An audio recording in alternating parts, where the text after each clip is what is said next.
little bit, do you plan to blitz the quarterback a lot here? Because I know you weren't here in the past. You guys don't want to talk about what was here, but this program rushed 3 guys who never got to the quarterback and then dropped back 8, and that never worked. Yeah, philosophically, you know,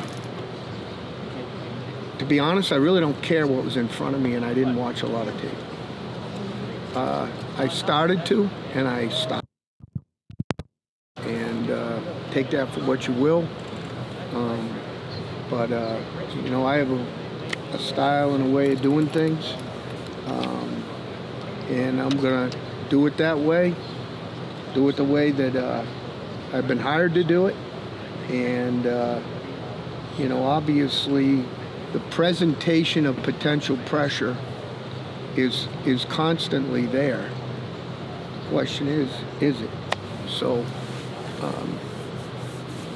You know, I'm trying to be as political as I can, but I give you, you know, I don't like to give you crap answers either. So, but the threat of pressure is always there, and then you've got to diagnose it as the quarterback and as an offensive group if it's coming.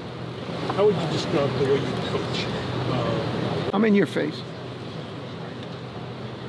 I would say I'm in your face. How do kids today appreciate that, if they do? How do they take it? I don't know how. I mean, for me, oh shoot, they've been great. I mean, this has been a blast.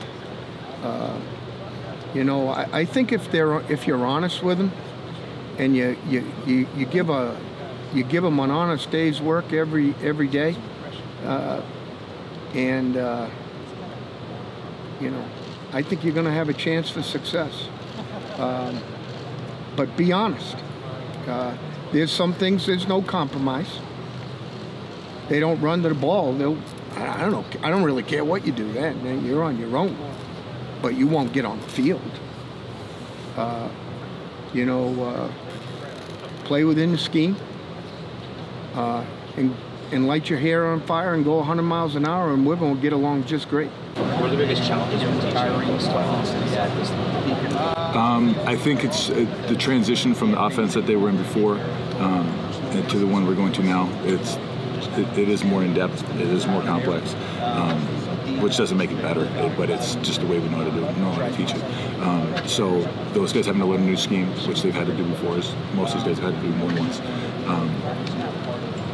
That's the challenging part, just kind of going away from what they know.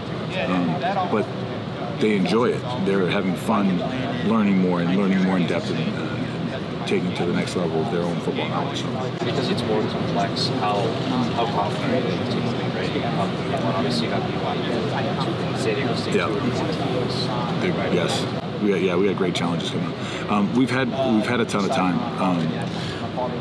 It's changed since I was last in college football about how much time that you can spend with the players, and I think that's been hugely valuable for us to get more time with these guys, more meetings, so that we can be ready to do it.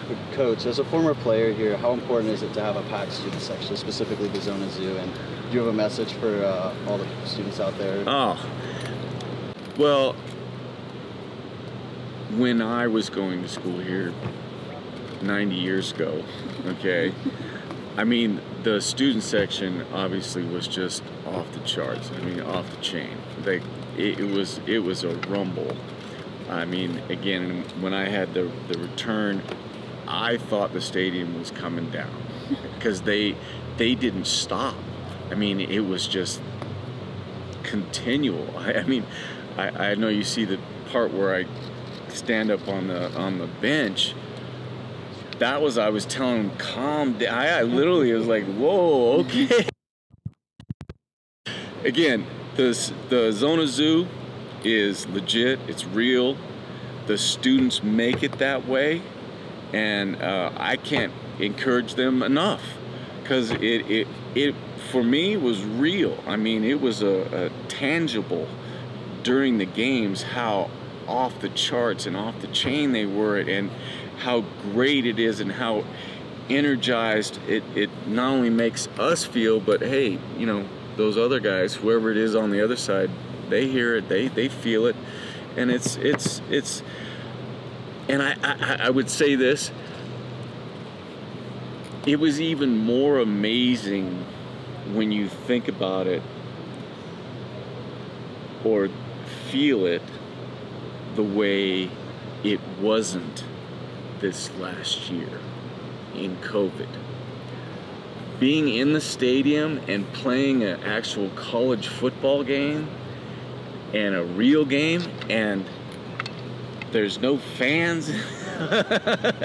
There was no Zona Zoo. I mean, it was like you're playing a scrimmage. Yeah. I mean, it was just not the same.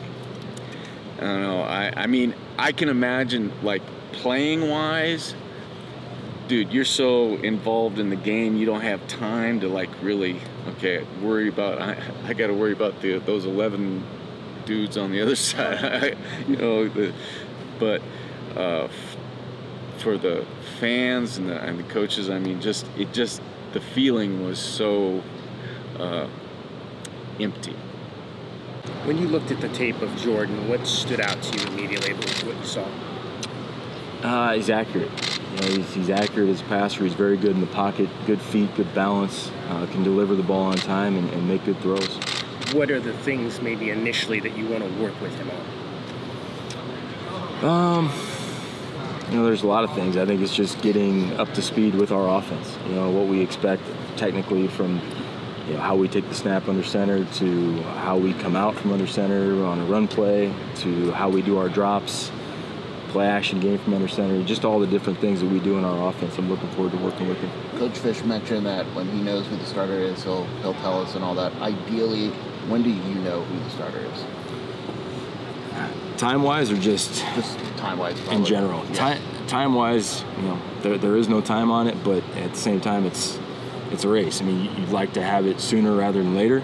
You hope it declares itself, but you also don't want to rush the decision either. So, we're just going to take each and every day, one day at a time, and see who can keep developing and make sure that they give us the best chance to win on Saturdays in the fall. Well, what's it like being back with the program as an assistant coach? I'm excited. I pinch myself every morning when I wake up at 4:30. I'm ready to go. This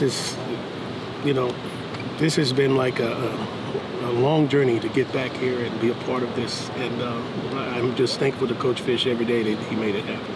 Has it been what as you were thinking of a time that you might be able to come here and do this? Has it been what you expected it to be? The timing is perfect because it's now. And we are sitting here right now with an opportunity to do something really special. And we got guys that are busting their butt and working, harder than any group I've ever been around. And they bought in, and that's the key. You got to get them to buy into what you're selling. And, what we're selling here is great attitude, great effort, know what to do when you hit the field. And don't have any problems off the field so that we can continue to move forward. And then as you look at the running back group for Arizona, what is the talent like there? We're very talented. You got Drake coming on from Northwestern, Stevie Rocker, the freshman, Jalen John. We got a transfer, and we got a big fullback, Clay, Mike Wiley. We got some really good backs. Michael Wiley was on the Dewayne Walker Award watch list coming up this season. Can you just talk about him and what kind of person and running back he is? He's an outstanding person. He's in the business school. He's a big-time back. It's a great opportunity for him this year. But I believe a lot of our backs will be playing a lot this year. Appreciate it. Coach Hunley mentioned the opportunities that Coach Brown's defense gives the defensive linemen. What kind of opportunities does it create for you guys on the back end? Yeah, it's just, up front, anytime you can disrupt the quarterback, tip throws, batted balls up in the air, altered throws where you're in the quarterback's face and the quarterback has to maybe move from one side to the other and all those errant passes. So it just gives DBs a chance to make plays on the ball. How much will Christian and Isaiah have on their shoulders this season to just kind of lead this defense and be solid on that back end? I think it's corners in general. I've been brought up to where if your corners perform, your defense is going to perform. So I just think for me it's just business as usual that your corners really have to play at a high level to help your defense. Is that going to be hard for teams to prepare for? Is it that different? Or, sure. You know, I mean, you know, everybody went and started doing the same thing, sure. right? Well, I always think this is everybody's generically going to run the same different plays, but it's always about, you know, as an offense, putting your different flavor. What makes you truly unique?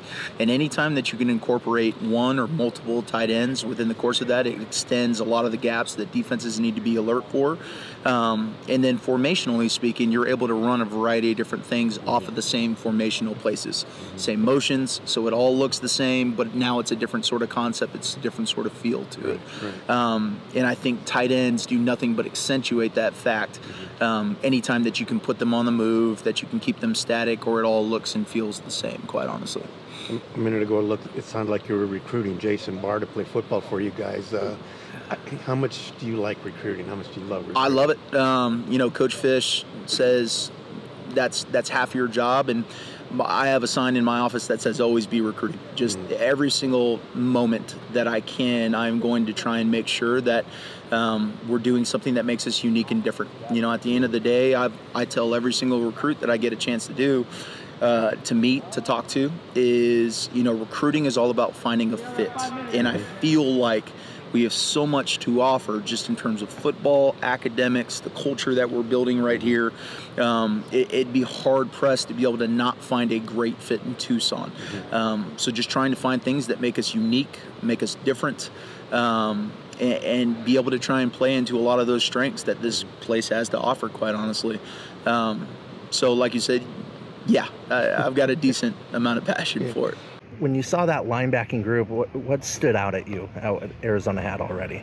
When we first got here? Yeah. Oh, the biggest thing was there wasn't many guys scholarship-wise still left in the program. So we had to mix and match a little bit throughout the program. You know, pick guys from different positions and put together the full linebacker core to get us through a good spring practice. So some guys got changed in the beginning here, and then obviously with the transfer portal and the guys coming in, that's made a huge difference for us. In some, you know, we got, you know, some of the guys were able to report and be here early in the summer. Some of the guys are still coming in a little bit later, but it's definitely give us a lot more depth in the program and give us the ability maybe not rely on a true freshman to come in and play right away.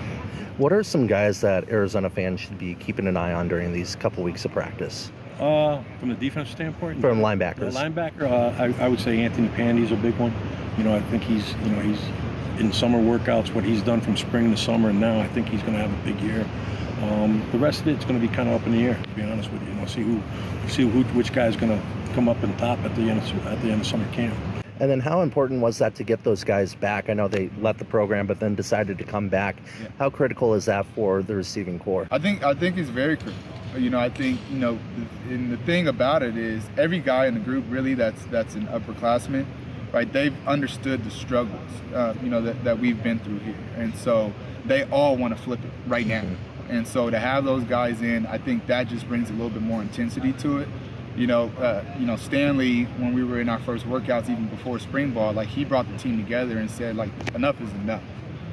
Let's change this now. And so I think having, you know, the guys that are either from Tucson or have been in this program for a while that really want to get stuff changed, I think is important.